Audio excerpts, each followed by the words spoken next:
그 목걸이 어디서 났어? 외할머니가 어릴 때 주셨어요. 잃어버리면 안 된대요. 남자의 목소리가 떨렸습니다.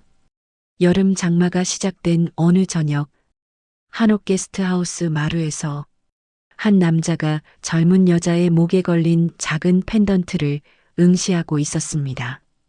매화 문양 5개의 꽃잎 가운데 박힌 작은 진주. 25해 전 사라진 기억이 그의 손끝을 얼어붙게 만들었습니다. 여자는 무심하게 대답했지만 남자의 얼굴에선 피가 가셨습니다. 그날 밤 그는 수십 번을 뒤척이며 서랍 깊은 곳에 숨겨둔 작은 벨벳 상자를 꺼내 보았습니다. 같은 문양의 매화 비녀, 세트로 사주었던 딸의 생일 선물. 그런데 놀이개는 그날, 백화점이 무너진 그날 함께 사라졌습니다. 전주 서학동 한옥마을 골목 끝 도경채라는 작은 간판이 걸린 게스트하우스가 있습니다. 기와지붕 처마 끝에서 빗물이 또각또각 떨어지고 좁은 마당엔 감나무 한 그루가 서 있습니다. 이곳의 주인 한도경, 올해 68. 그는 25년째 이 집을 지키고 있습니다. 장마가 막 시작된 6월 초, 도경은 마루에 앉아 빈방 예약표를 들여다보았습니다. 코로나를 버텨냈지만 사람 손이 모자랐습니다. 주말마다 손님이 몰리는데 혼자서는 감당이 되지 않았습니다. 침구 정리, 조식 준비, 청소까지. 그는 한숨을 쉬었습니다. 동생 설이는 이 집 팔고 편하게 살라고 매일 전화를 걸어왔지만 도경은 고개를 저었습니다. 이 집은 팔 수 없었습니다. 25해 전 도경에겐 아내와 5살 딸이 있었습니다. 딸의 이름은 한소윤. 전주천 버드나무 아래서 깔깔 웃던 아이, 비 오는 날이면 메밀전을 좋아하던 아이였습니다. 그해 여름 도경은 딸의 생일 선물로 매화 문양 장신구 세트를 샀습니다. 비녀와 놀이개. 우리 소윤이 예쁘지? 아내가 놀이개를 딸의 귀에 달아주며 웃었습니다. 그러나 다음 날 서울의 한 백화점이 무너졌습니다. 아내와 소윤은 그곳에 있었습니다. 아내는 시신으로 발견되었지만 소윤은 끝내 찾지 못했습니다. 실종. 그 단어가 도경의 인생을 송두리째 바꿔놓았습니다. 도경은 미쳐버릴 것 같았습니다. 전국의 보육원과 병원을 찾아다녔고 실종 아동 사진을 매일 확인했습니다. 하지만 소윤은 나타나지 않았습니다. 몇 년이 흘러도 10년이 지나도 20년이 지나도 사람들은 도경에게 말했습니다. 이젠 놓아주세요. 그래야 형님도 삽니다. 하지만 도경은 놓을 수 없었습니다. 그래서 이 집을 샀습니다. 아내와 소윤이 좋아하던 전주 한옥마을에 작은 게스트하우스를 열었습니다. 혹시 소윤이 살아있다면 언젠가 이곳을 찾아올지도 모른다는 희망 때문이었습니다. 도경은 성실한 사람이었습니다. 손님을 정성껏 맞이하고 마당을 깨끗하게 쓸고 아침마다 따뜻한 보리차를 끓였습니다. 그러나 그의 미소 뒤엔 늘 죄책감이 숨어 있었습니다. 내가 함께 갔더라면, 내가 막았더라면. 밤마다 그는 서랍 속 벨벳 상자를 꺼내 매화 비녀를 쓰다듬었습니다. 그리고 짝을 잃은 그 작은 장신구를 보며 눈물을 참았습니다. 그날도 비가 내렸습니다. 도경은 컴퓨터 앞에 앉아 아르바이트생 구인 공고를 올렸습니다. 몇 시간 뒤 한 통의 전화가 왔습니다. 사장님, 알바 지원하고 싶은데요. 오늘 면접 가능할까요? 목소리는 밝고 예의 바른 젊은 여자였습니다. 해질 무렵 현관문을 두드리는 소리가 났습니다. 도경이 문을 열자 빗물을 털어내는 젊은 여자가 서 있었습니다. 20대 중반쯤 보였습니다. 깔끔한 반팔 티셔츠에 청바지, 검은 우산을 접어들고 있었습니다. 안녕하세요, 사장님. 이가을입니다. 면접 보러 왔어요. 도경은 고개를 끄덕이며 그녀를 안으로 들였습니다. 습관처럼 따뜻한 보리차를 내왔습니다. 춥지요? 이거 마시고 얘기합시다. 가을은 공손하게 감사합니다 하며 잔을 두 손으로 받았습니다. 그녀가 잔을 감싸 쥐었을 때 도경의 시선이 멈췄습니다. 목에 걸린 작은 펜던트, 매화 문양, 5개의 꽃잎과 가운데에 박힌 작은 진주. 도경의 손이 떨렸습니다. 잔을 놓는 손에 힘이 들어갔습니다. 가을은 그의 표정 변화를 눈치채지 못한 채 이력서를 꺼냈습니다. 저는 남부시장에서 외할머니랑 채소 장사 도우면서 자랐어요. 손님 응대는 자신 있습니다. 그녀는 환하게 웃었습니다. 도경은 목소리를 가다듬었습니다.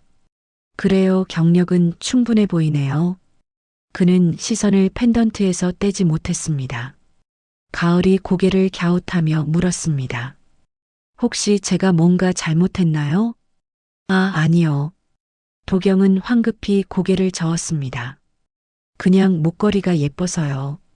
가을은 무심코 펜던트를 손으로 만지작거렸습니다. 이거요? 외할머니가 어릴 때 주셨어요. 절대 잃어버리지 말라고 하셨죠. 저한텐 부적 같은 거예요. 도경의 심장이 세게 뛰었습니다. 그는 애써 침착한 척하며 물었습니다. 그 목걸이 어디서 났소? 가을은 잠시 생각하더니 대답했습니다. 정확히는 모르겠어요. 할머니가 제가 5살 때쯤 주셨대요. 그때 기억이 잘 안 나서. 5살.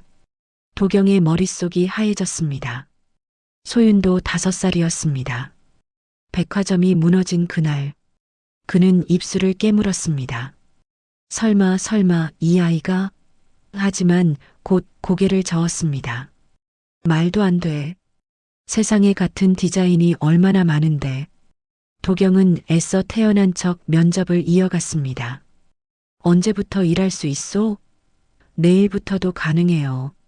가을은 밝게 대답했습니다. 도경은 고개를 끄덕였습니다. 좋소.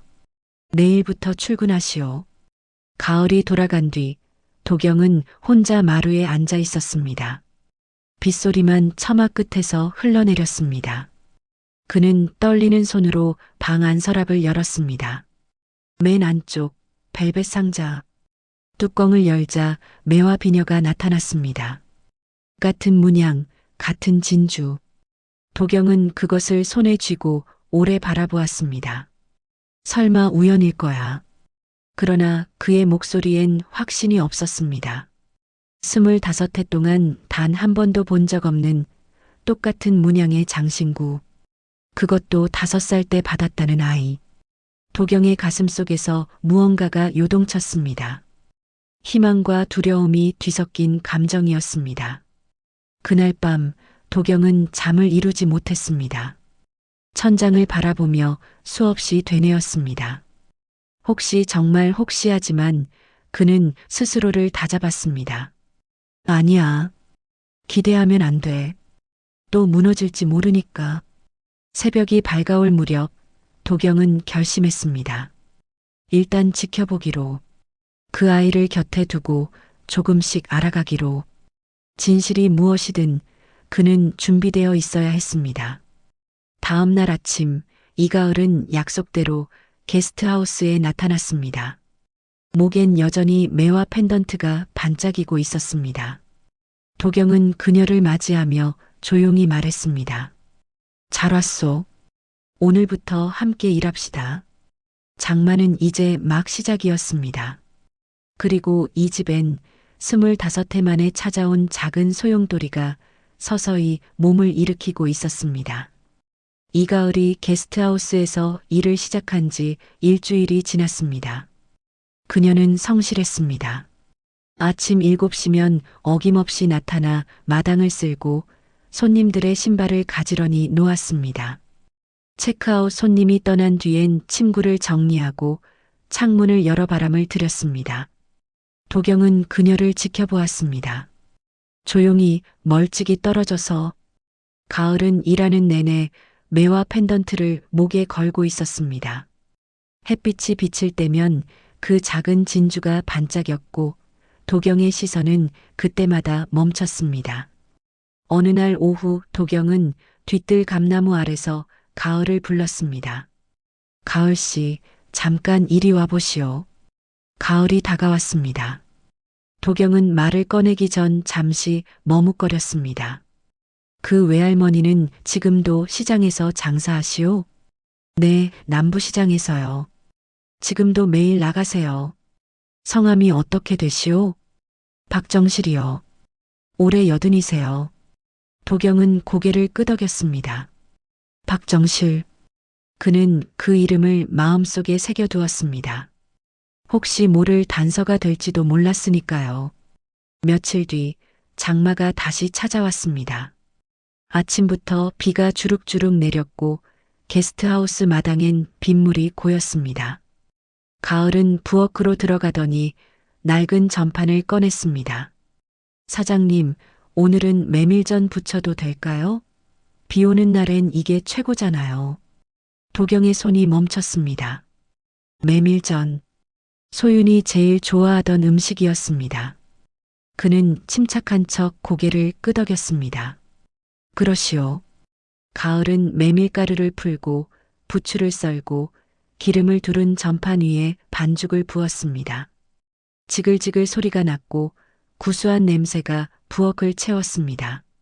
도경은 문틈으로 그녀를 지켜보았습니다. 가을은 전을 뒤집다가 작은 통에서 설탕을 한 꼬집 꺼내 반죽 위에 뿌렸습니다. 도경의 심장이 쿵 내려앉았습니다. 설탕. 메밀전에 설탕을 넣는 사람은 흔치 않았습니다. 소윤도 그랬습니다. 비 오는 날엔 마음이 축축해지니까 전엔 단맛이 필요해요. 아내가 웃으며 말했던 그 습관을 소윤도 따라했었죠. 도경은 부엌으로 들어갔습니다. 가을이 접시에 전을 담으며 환하게 웃었습니다. 사장님도 드세요. 금방 부쳤어요. 도경은 젓가락을 들었습니다. 한 입 베어 물었습니다. 고소하고 달콤하고 부드러웠습니다. 그는 눈을 감았습니다. 25해 전 그날의 맛이었습니다. 가을씨, 도경은 조심스럽게 물었습니다. 메밀전에 설탕 넣는 건 어디서 배웠소? 가을은 전을 뒤집으며 대답했습니다. 외할머니한테요.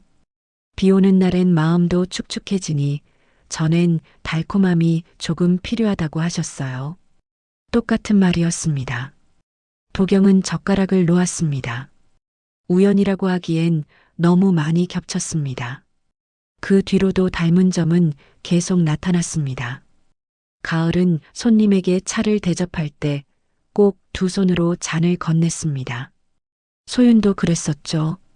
가을은 밥을 먹을 때 김치를 먼저 한 입 베어 물고 나서 밥을 떴습니다. 소윤도 그랬었습니다. 가을은 웃을 때 왼쪽 입꼬리가 먼저 올라갔습니다. 소윤도 그랬었습니다. 도경은 점점 혼란스러워졌습니다. 밤마다 잠을 설쳤고 아침엔 눈 밑에 그림자가 내려앉았습니다. 가을의 존재는 그에게 희망이자 고통이었습니다. 만약 이 아이가 정말 소윤이라면? 그러나 곧 현실이 그를 짓눌렀습니다. 하지만 증거가 없잖아. 목걸이 하나로 어떻게 확신해? 어느 날 저녁 손님이 모두 떠난 뒤였습니다. 도경은 창고 구석에서 낡은 폴라로이드 사진을 꺼냈습니다. 전주천 버드나무 아래 아내와 소윤이 웃고 있었습니다. 사진 속 소윤의 귀에는 매화 놀이개가 매달려 있었습니다. 도경은 사진을 가슴에 꼭 눌렀습니다. 소윤아, 너니? 정말 내가 맞니? 그는 오래 울었습니다. 소리 내지 않고 조용히 마루 한쪽 구석에서. 다음 날 오전 도경은 전주 시내의 한 병원을 찾았습니다. 내과 진료실 문을 열자 흰 가운을 입은 남자가 고개를 들었습니다. 형, 오랜만이네. 몸이 안 좋아? 김태화. 도경의 대학 선배이자 30년 지기 친구였습니다. 도경은 진료 의자에 앉으며 말했습니다. 부정맥 검사 좀 받으려고. 태화는 청진기를 꺼내 도경의 가슴에 댔습니다. 심장 소리가 좀 불규칙하네. 요즘 스트레스 받는 일 있어? 도경은 대답 대신 한숨을 쉬었습니다. 태화는 청진기를 내려놓고 물었습니다. 또 그 아이 생각하는 거야? 태화야 도경은 말을 꺼내기가 어려웠습니다. 최근에 우리 게스트하우스에 아르바이트생이 왔는데, 그래서 그 아이 목에 소윤이 차고 있던 것과 똑같은 목걸이가 있어. 태화의 표정이 굳었습니다. 그는 의자를 돌려 도경과 마주 앉았습니다. 형, 그거 우연일 수도 있어. 세상에 같은 디자인이 얼마나 많은데. 나도 알아. 그런데 도경은 떨리는 목소리로 말을 이었습니다. 습관이 너무 닮았어. 메밀전 부치는 방식, 차 대접하는 버릇, 웃을 때 표정까지. 모두 소윤이랑 똑같아. 태화는 깊은 한숨을 쉬었습니다. 형, 그건 형이 너무 오래 그 아이를 그리워해서 그런 거야. 사람은 보고 싶은 걸 보게 되어 있어. 하지만, 형? 태화는 단호하게 말했습니다. 부정맥 수치보다 더 큰 병은 마음속의 부채감이야. 형은 지난 25년 동안 그 죄책감에 갇혀 살았어. 이제 놓아줘야 해. 도경은 고개를 떨궜습니다. 태화의 말이 맞다는 걸 알았습니다. 하지만 마음은 그렇지 않았습니다. 한참을 침묵하던 도경이 조용히 물었습니다. 태화야, 유전자 검사라는 걸 비밀리에 할 수 있나? 태화의 얼굴이 굳어졌습니다. 형, 그건 나도 알아. 미친 짓이라는 거. 도경은 손을 떨며 말했습니다. 하지만 이대로는 못 살겠어. 매일 밤 그 아이 얼굴을 보면서 혹시? 라는 생각에 잠을 못 자겠어. 확인하고 싶어. 그래야 마음을 정리하든 다시 시작하든 할 수 있을 것 같아. 태화는 오래 도경을 바라보았습니다. 그의 눈엔 연민과 걱정이 섞여 있었습니다. 사랑을 증명하는데 숫자가 필요하냐? 하지만 형이 이렇게 밤마다 죄책감에 눌려 사는 걸 아니까 그는 한숨을 쉬었습니다. 도와줄게. 대신 결과가 무엇이든 그 아이의 삶을 먼저 존중하겠다고 약속해. 도경은 고개를 끄덕였습니다. 그럼, 그리고 형? 태화는 진지하게 말했습니다. 만약 정말 그 아이가 형 딸이라고 해도 26년을 다른 사람의 딸로 살아온 그 아이한테 형은 낯선 사람이야. 준비해야 해. 그 말은 칼처럼 날카로웠지만 도경은 받아들였습니다. 알겠어.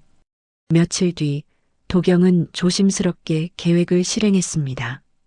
가을이 청소를 마치고 쉬는 시간, 그녀가 마루에 앉아 머리를 묶고 있었습니다. 도경은 다가가 말했습니다. 가을씨, 머리끈이 풀렸소? 아, 정말요? 가을은 뒤를 돌아보았습니다. 도경은 떨리는 손으로 그녀의 머리끈을 다시 묶어주는 척하며 빠진 머리카락 한 올을 조심스럽게 잡았습니다. 이제 됐소. 감사합니다, 사장님. 가을은 환하게 웃으며 일어났습니다. 도경은 그녀가 떠난 뒤 손에 쥔 머리카락을 작은 봉투에 넣었습니다. 그리고 자신의 머리카락도 한 올 뽑아 다른 봉투에 넣었습니다. 그는 손을 떨며 두 봉투를 서랍에 넣었습니다. 그날 밤 도경은 태화에게 전화를 걸었습니다. 태화야, 준비됐어. 다음 날 새벽 도경은 병원에 들렀습니다. 태화는 봉투를 받아들며 말했습니다. 일주일 정도 걸릴 거야. 그동안 마음 단단히 먹어. 도경은 고개를 끄덕였습니다. 고맙다. 병원을 나서는 길, 하늘엔 먹구름이 끼어 있었습니다. 장마는 아직 끝나지 않았습니다. 도경은 걸음을 멈추고 하늘을 올려다보았습니다. 결과가 어떻게 나오든 난 준비해야 해. 그러나 그의 가슴 속에선 희망과 두려움이 뒤엉켜 소용돌이쳤습니다. 게스트하우스로 돌아가는 길, 도경은 남부시장 앞을 지나쳤습니다. 문득 발걸음을 멈췄습니다. 박정실, 가을의 외할머니. 그는 시장 안을 바라보았습니다. 혹시 그 사람이 뭔가 알고 있을까? 하지만 곧 고개를 저었습니다. 아니야. 먼저 결과를 기다려야 해. 도경은 다시 걸음을 옮겼습니다. 그의 그림자가 장마철 젖은 골목길에 길게 늘어졌습니다. 일주일. 그 시간이 1년처럼 길게 느껴질 것 같았습니다. 검사 결과를 기다리는 나흘째 되던 날 현관문이 거칠게 열렸습니다. 도경이 마당에서 고개를 들자 양복 차림의 남자가 들어서고 있었습니다. 한설인, 도경의 동생이었습니다. 그는 선글라스를 벗으며 주변을 둘러보았습니다. 형, 여전히 이 낡은 집에서 이러고 있네. 설이나 무슨 일이야? 도경은 일어서며 물었습니다. 설이는 가방에서 서류 뭉치를 꺼내 마루에 던졌습니다. 부동산 시세 조사서야. 형, 이 집 지금 팔면 15억은 받아. 그 돈으로 우리 카페 확장하고 형도 편하게 쉬어. 도경은 서류를 보지도 않았습니다. 설이나 그 얘긴 하지 말자. 또 그래. 형, 언제까지 이럴 거야? 설인의 목소리가 날카로워졌습니다. 소윤이는 안 돌아와. 25년이 지났어. 이젠 현실을 봐야지. 도경의 얼굴이 굳었습니다. 나가줘. 형? 설이는 다가서며 말했습니다. 형 건강도 안 좋다며? 부정맥의 불면증. 이러다 쓰러지면 어쩌려고? 나는 형이 걱정돼서 그러는 거야. 그때 부엌에서 가을이 나왔습니다. 손에 보리차 주전자를 들고 있었습니다. 사장님, 손님이 오셨네요. 차 드릴까요? 설인의 시선이 가을에게로 향했습니다. 특히 목에 걸린 매화 펜던트에 시선이 멈췄습니다. 저 아이는 누구야? 아르바이트생이야. 도경은 짧게 대답했습니다. 설이는 가을을 위아래로 훑어보았습니다. 어디서 온 아인데? 신원은 확인했어? 가을의 얼굴이 굳었습니다. 도경은 설인의 팔을 잡았습니다. 설이나 손님 앞에서 그런 소리 하지 마. 왜? 형은 사람 보는 눈이 없잖아. 설이는 팔을 뿌리치며 말했습니다. 어디서 굴러온 애인지도 모르면서 집에 들여. 요즘 사기꾼 천지인데. 가을은 주전자를 내려놓고 조용히 방으로 들어갔습니다. 도경의 손이 떨렸습니다. 설이나 지금 당장 나가. 나갈게. 대신 형 생각 잘해봐.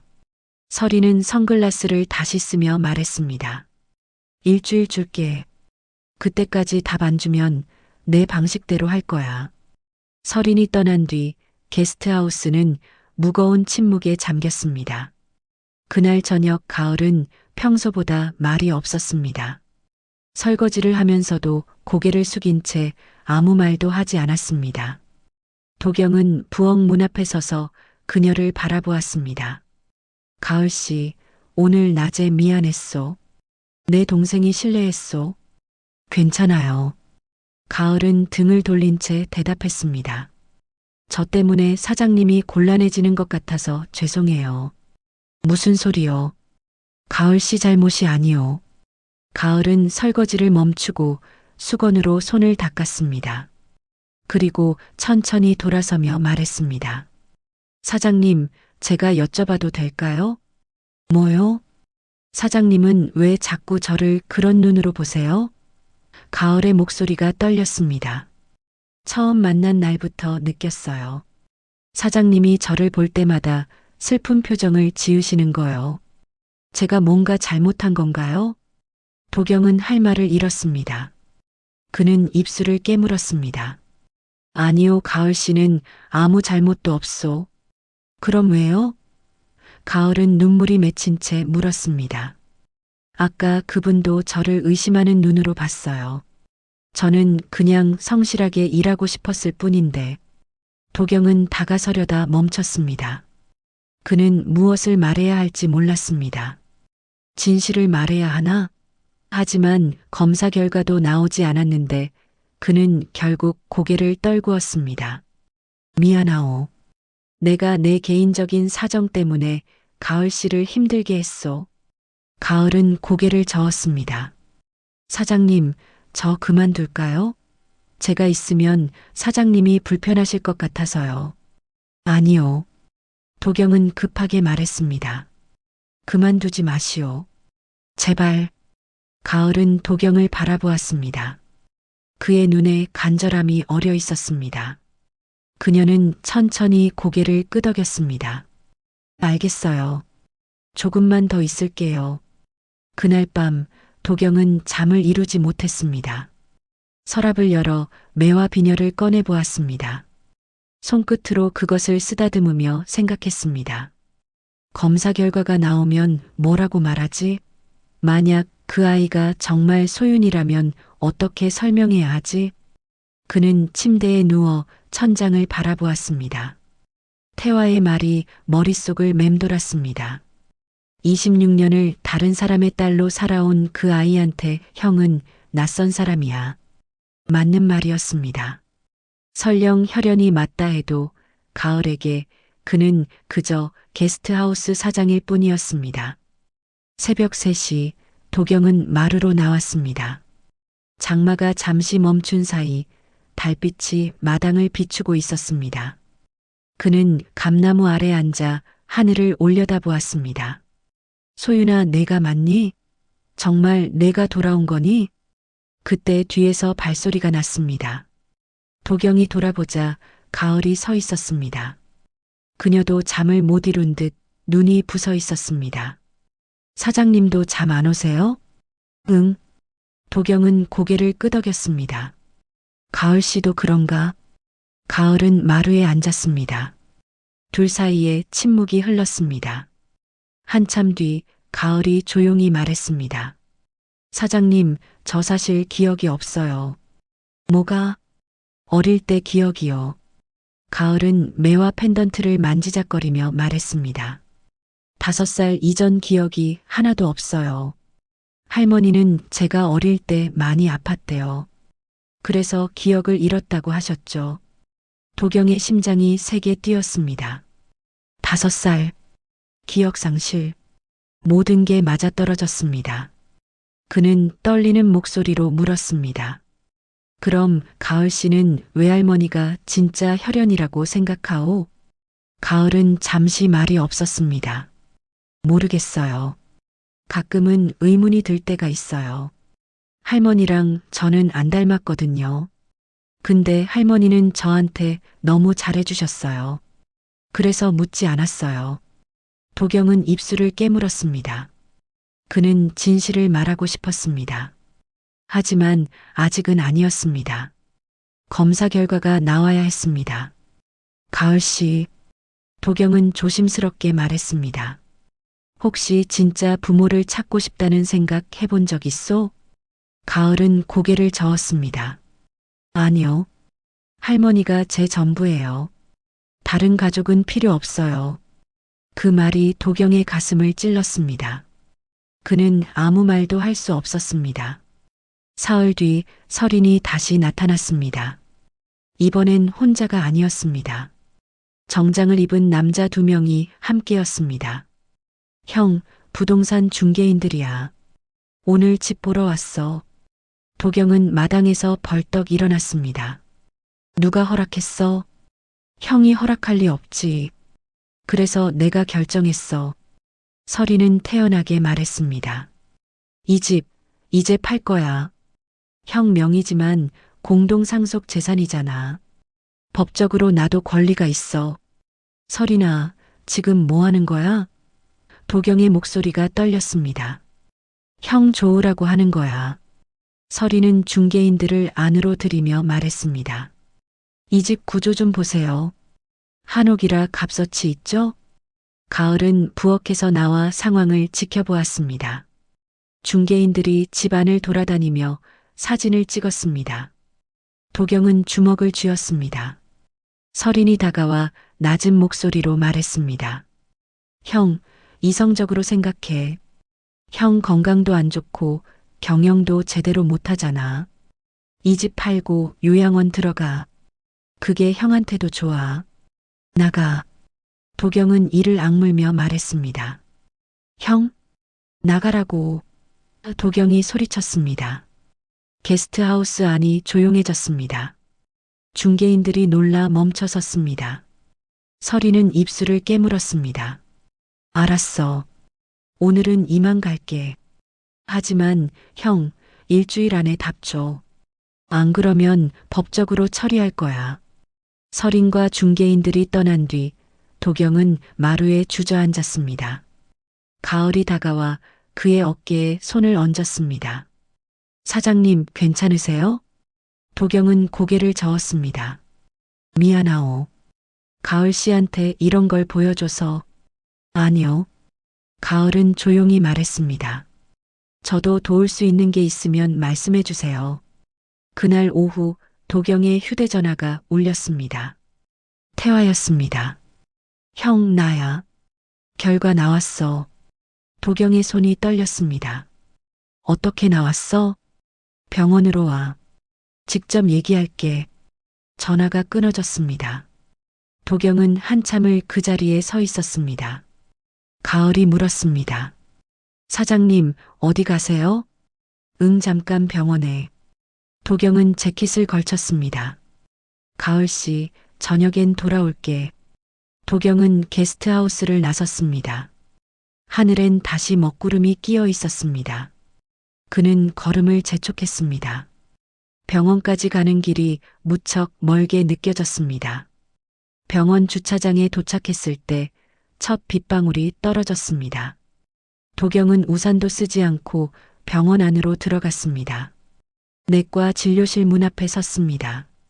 손을 들어 노크하려다 멈췄습니다. 이 문을 열면 모든 게 달라져. 그는 깊게 숨을 들이쉬었습니다. 노크 소리가 복도에 울렸습니다. 들어와. 태화의 목소리가 들렸습니다. 도경은 문을 열었습니다.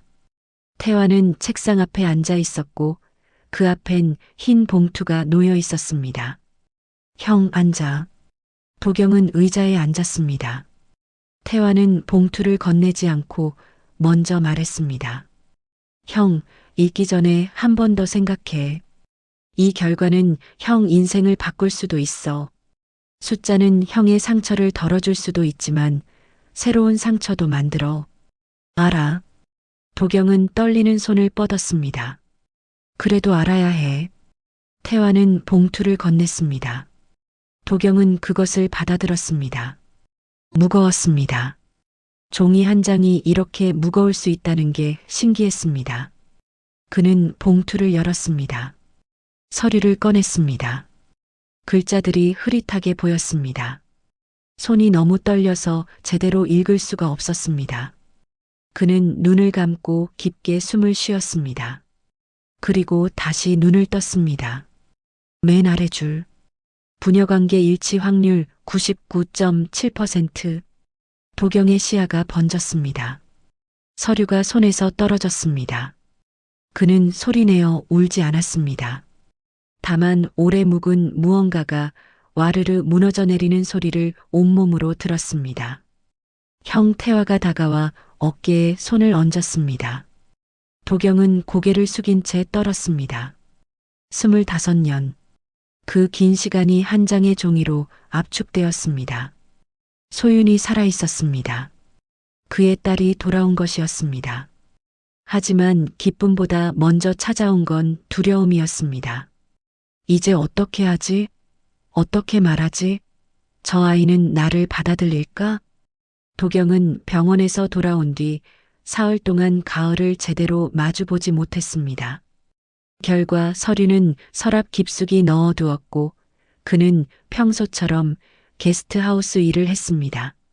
하지만 가을이 마당을 쓸 때마다 손님에게 차를 대접할 때마다 그의 시선은 그녀에게 머물렀습니다. 저 아이가 소윤이야. 내 딸이 돌아온 거야. 머리로는 알았지만 가슴이 받아들이지 못했습니다. 아니, 받아들이는 게 두려웠습니다. 내가 뭐라고 말하지? 26년 만에 나타나서 내가 내 아버지다라고? 그럼 저 아이는 뭐가 돼? 지금까지 살아온 인생은? 밤마다 도경은 마루에 앉아 어둠을 바라보았습니다. 태화의 말이 귓가를 맴돌았습니다. 그 아이의 삶을 먼저 존중해야 해. 맞는 말이었습니다.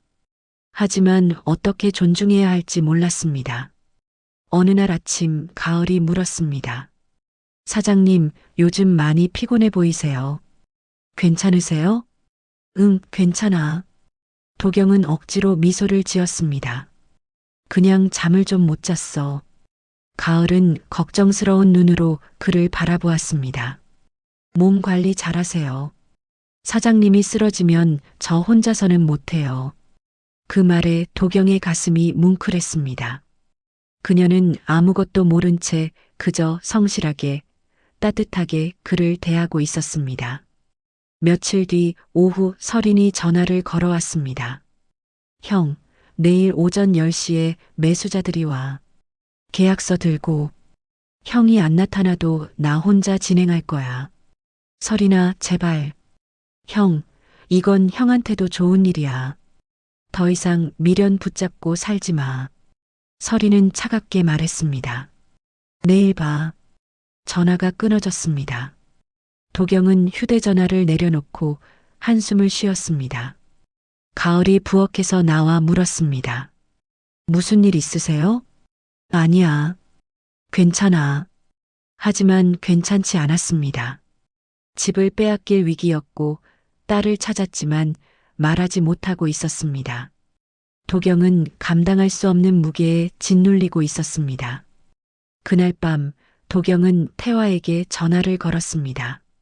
태화야, 나 어떻게 해야 할지 모르겠어. 형, 진실을 말해야 해. 그게 그 아이한테도 형한테도 맞아. 하지만 저 아이 인생이 엉망이 될 텐데. 이미 엉망이야, 형. 태화는 단호하게 말했습니다.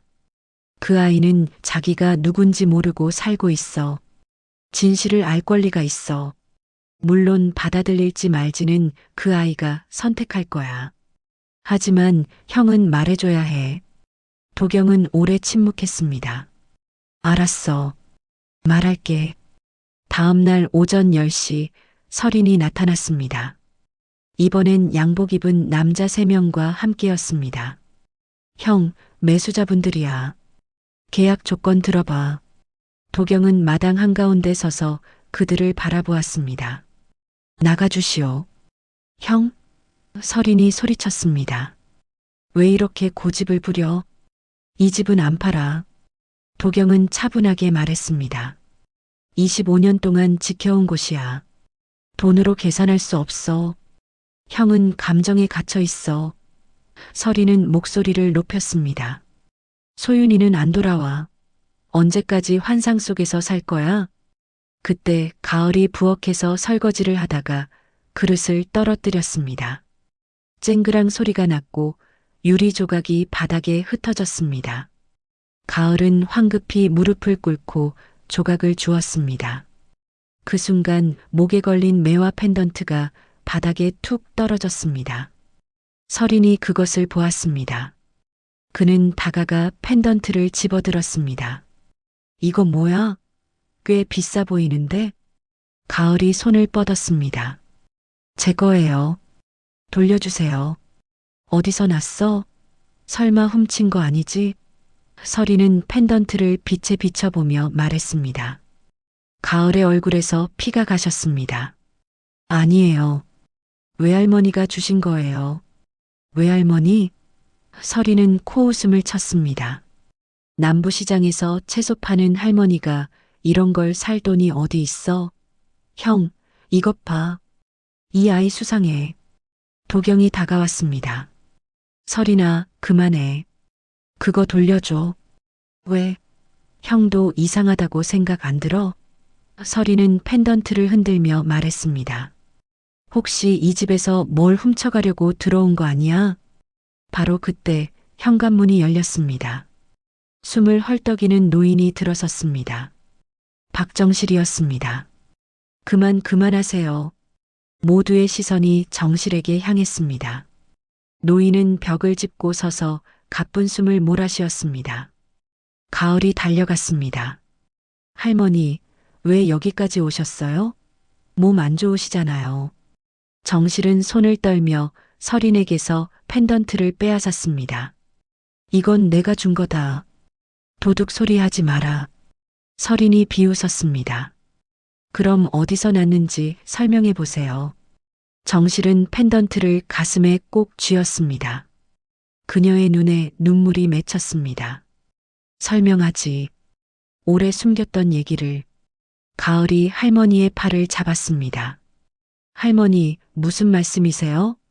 정실은 마루에 주저앉았습니다. 도경이 물을 가져왔습니다. 정실은 떨리는 손으로 물을 마신 뒤 천천히 입을 열었습니다. 25해 전 그의 여름.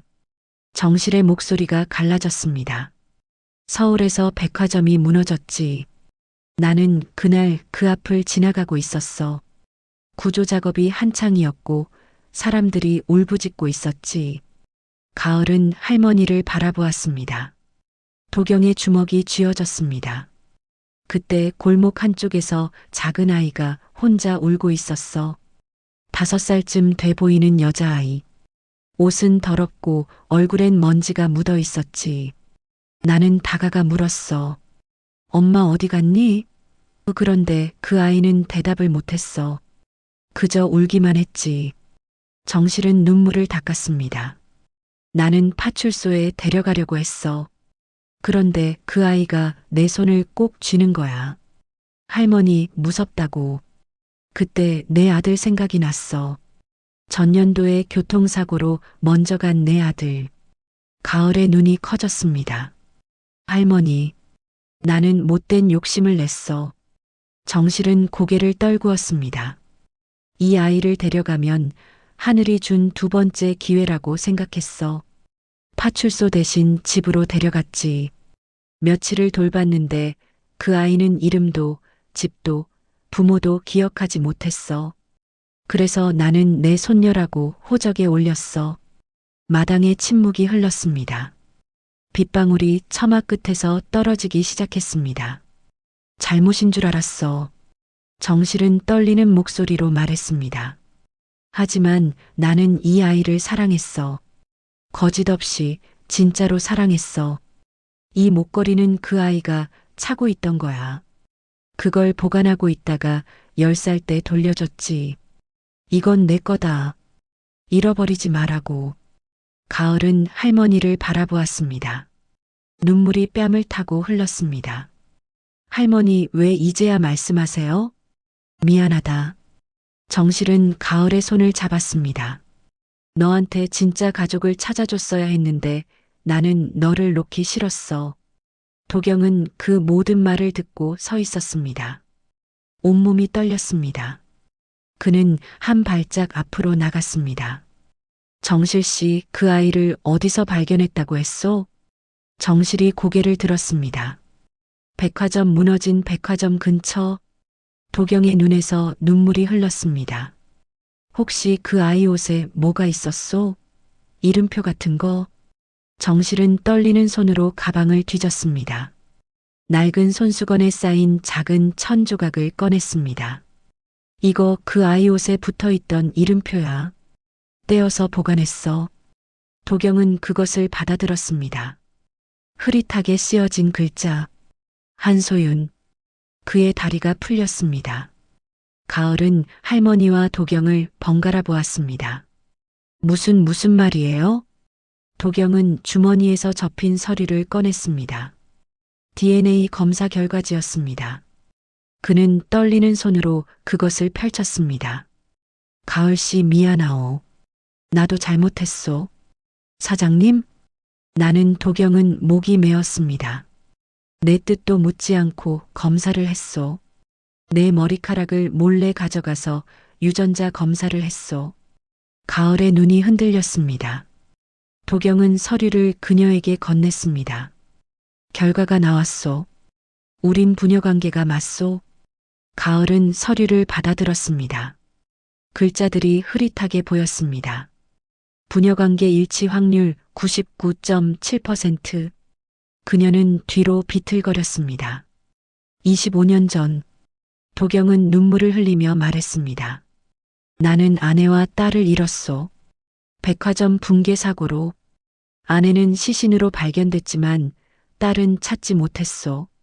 5살이었소. 이름은 한소윤. 가을의 입술이 떨렸습니다. 소윤. 나는 내가 그 아이일 거라고 생각했소. 목걸이를 봤을 때부터. 도경은 고개를 숙였습니다. 하지만 확신할 수 없었소. 그래서 몰래 검사를 했소. 잘못했소. 내 삶을, 내 선택을 존중하지 못했소.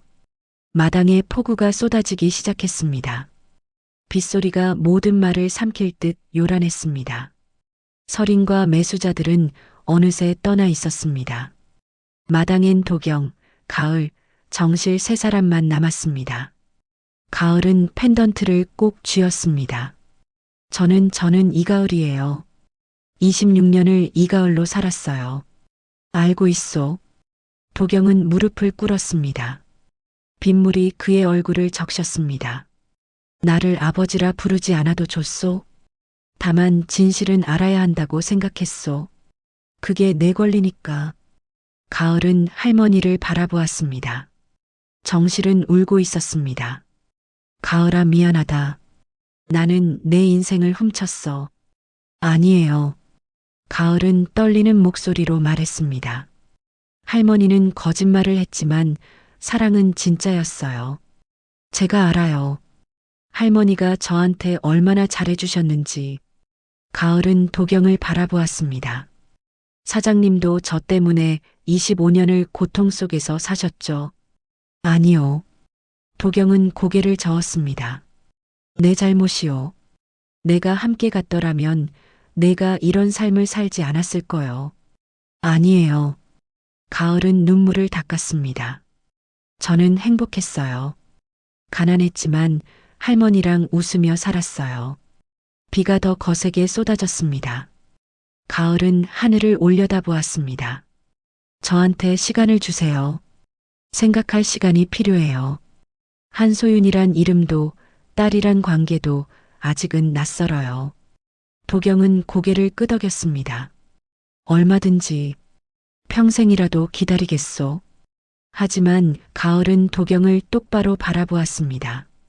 한 가지는 확실해요. 사장님은 나쁜 사람이 아니에요. 그리고 할머니도요. 두 분 다 저를 사랑하는 마음은 진짜잖아요. 정실이 가을의 손을 꼭 잡았습니다. 도경도 다가가 그들의 손 위에 자신의 손을 얹었습니다. 빗속에서 3사람은 오래 서 있었습니다. 매화채를 지키세요.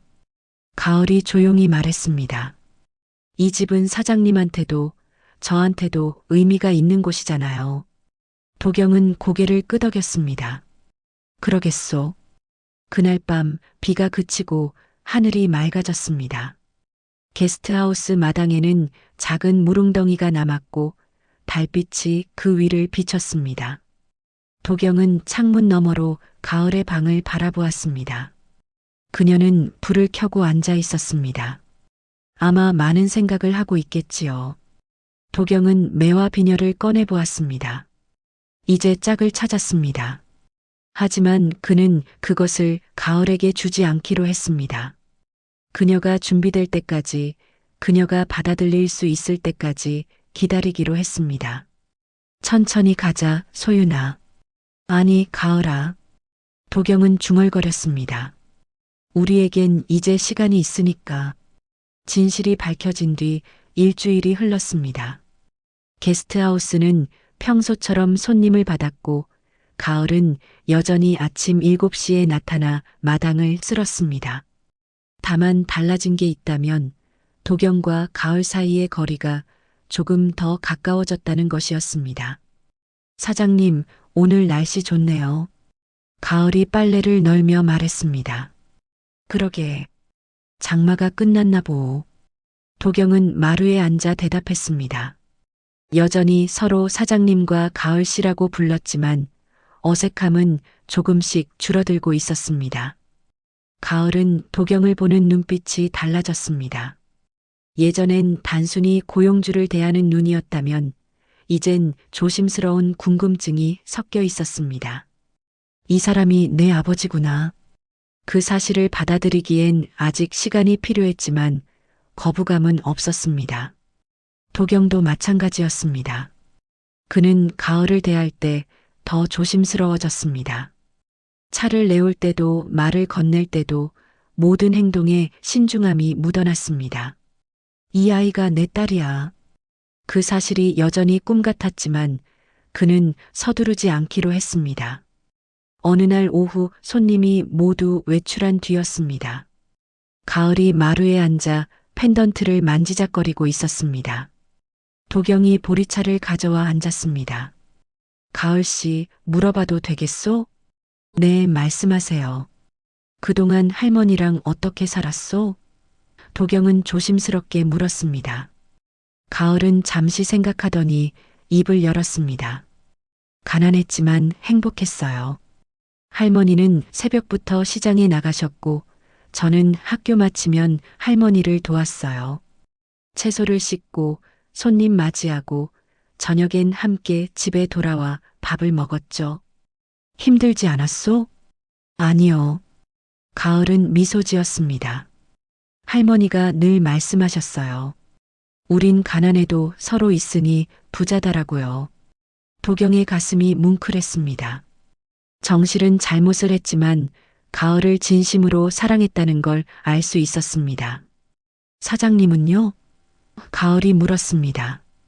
그동안 어떻게 사셨어요? 도경은 먼 곳을 바라보았습니다. 죄책감 속에서 살았소. 매일 밤 내가 함께 갔더라면이란 생각에 잠을 못 잤소. 이 집을 산 것도 혹시 내가 소윤이가 돌아올까 봐서였소. 많이 외로우셨겠어요. 그렇소. 도경은 고개를 끄덕였습니다. 하지만 이젠 괜찮소.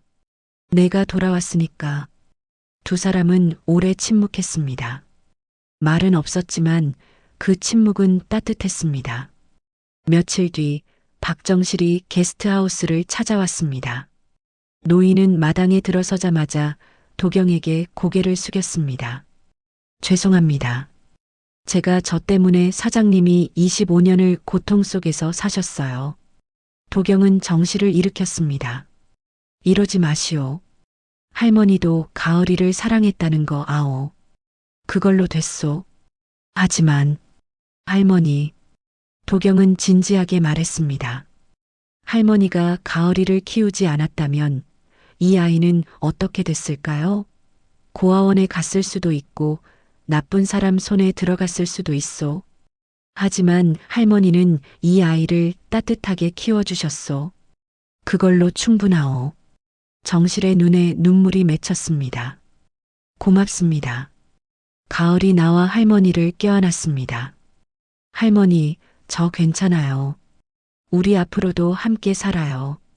가을아, 정실은 손녀의 등을 쓰다듬었습니다. 도경은 그 광경을 보며 조용히 미소 지었습니다. 그는 정실에게 말했습니다. 할머니, 앞으로도 가을이를 돌봐주시오. 나는 아직 아버지라고 부를 만한 자격이 없소. 할머니가 진짜 가족이요. 정실은 고개를 들었습니다. 사장님, 대신 우리 함께 이 아이를 지켜주시오. 도경은 말했습니다. 할머니는 26년을 키워주셨고 나는 앞으로를 함께하고 싶소. 가을이 두 사람을 번갈아 보았습니다. 그녀의 눈에서 눈물이 흘렀습니다.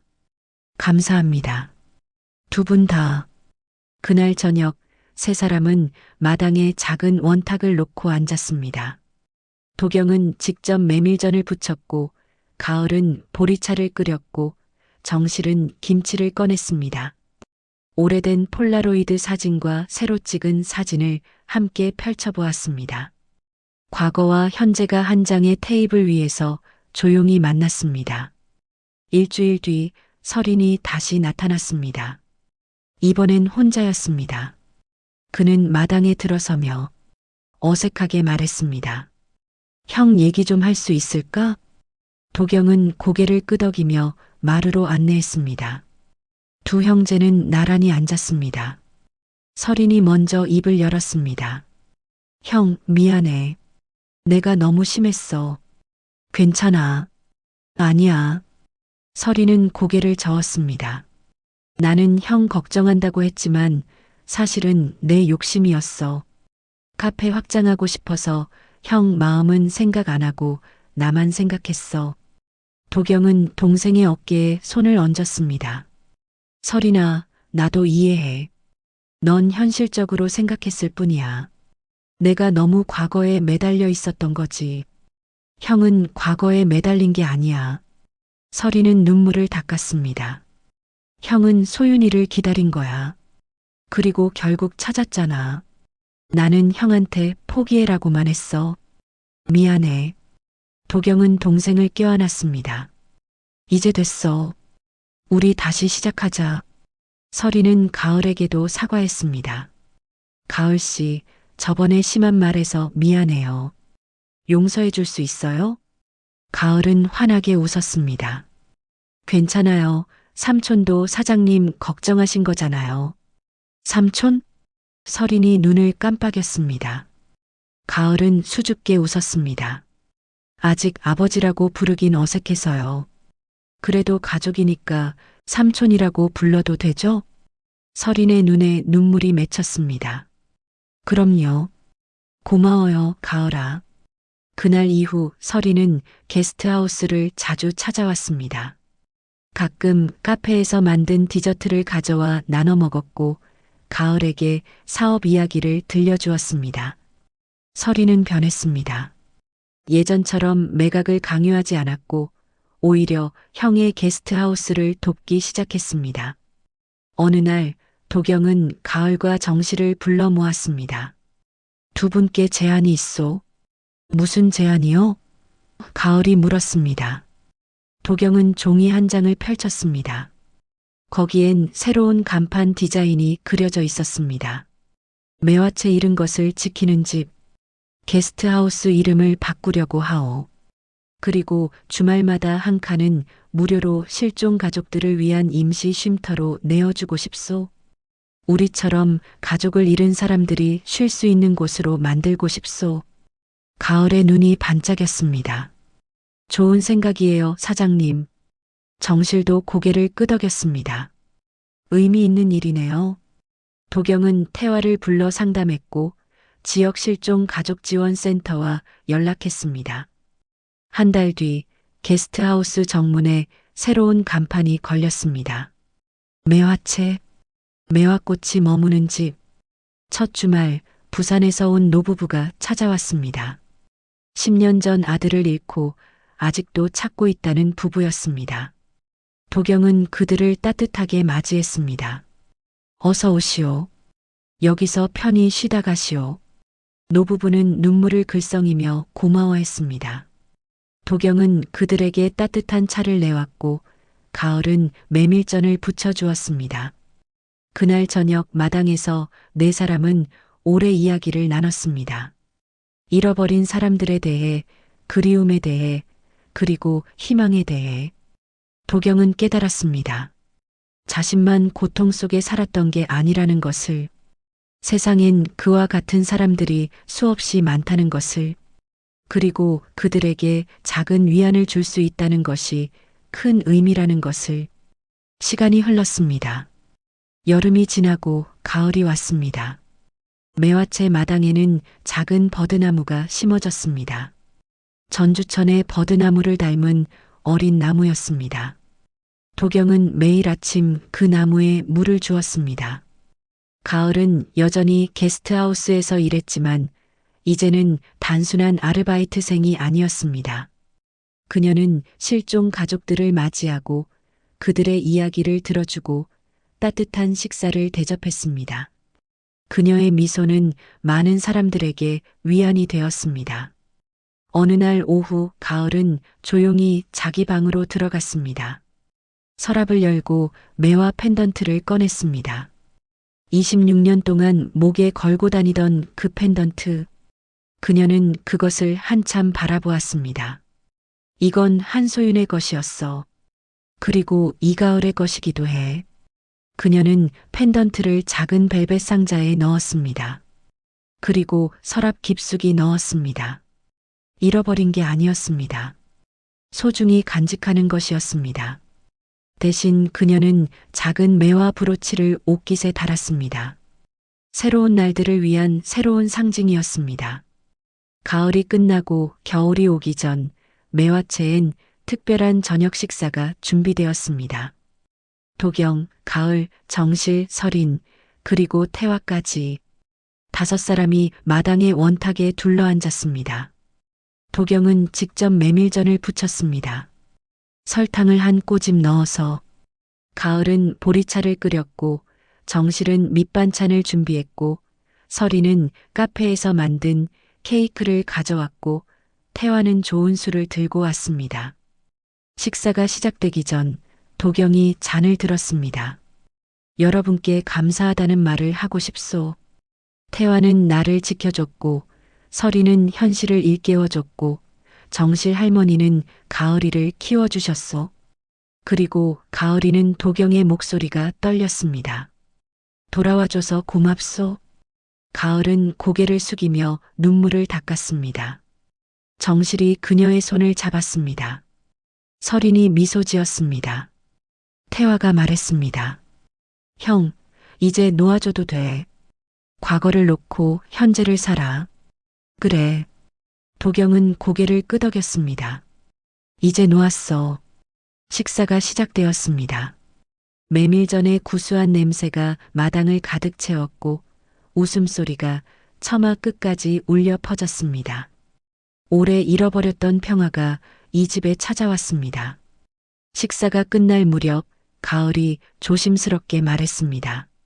사장님 아니 아저씨. 도경이 고개를 들었습니다.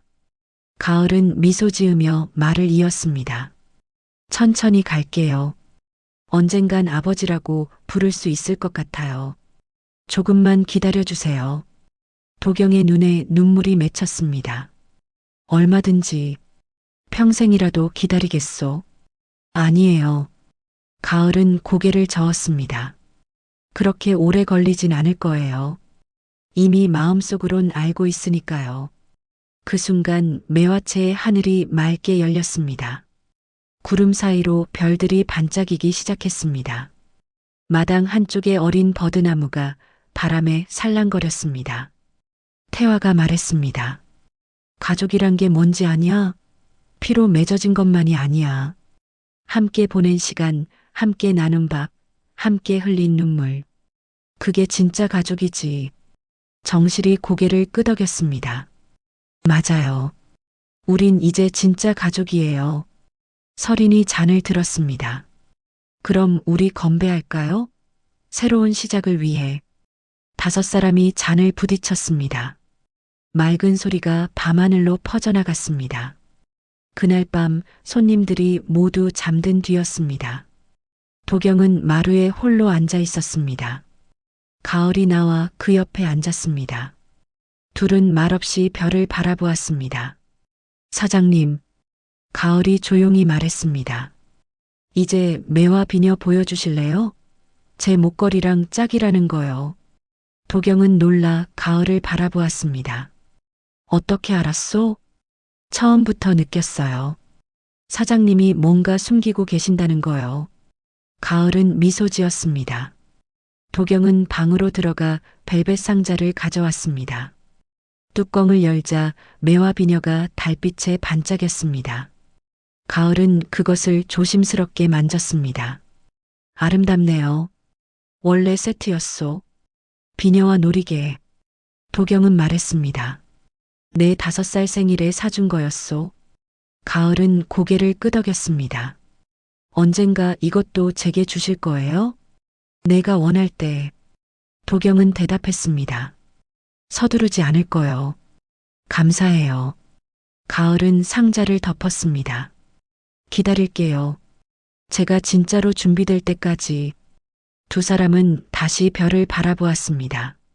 매화채의 처마 끝에서 작은 불빛이 켜져 있었습니다. 그 불빛은 어둠 속에서 길을 잃은 사람들을 위한 등대 같았습니다.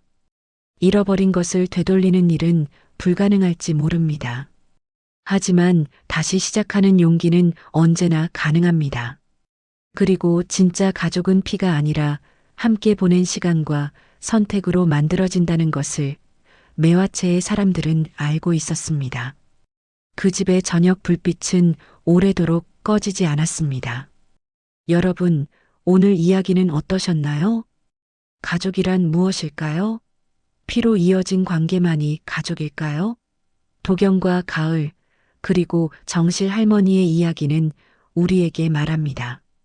진짜 가족은 함께 보낸 시간, 함께 나눈 밥, 함께 흘린 눈물로 만들어진다고요. 잃어버린 것을 되돌릴 수는 없을지 모릅니다. 하지만 다시 시작할 용기는 언제나 우리 곁에 있습니다. 그리고 누군가를 용서하고 받아들이는 마음이 있다면 어떤 상처도 치유될 수 있습니다. 혹시 여러분 곁에도 오래 연락하지 못한 가족이 계신가요? 오늘 이 이야기가 그분께 한 번쯤 전화를 걸어보는 작은 용기가 되었으면 좋겠습니다. 영상이 마음에 드셨다면 좋아요와 구독 부탁드립니다. 여러분의 응원이 더 좋은 이야기를 만드는 힘이 됩니다. 다음 이야기에서 또 뵙겠습니다. 건강하세요.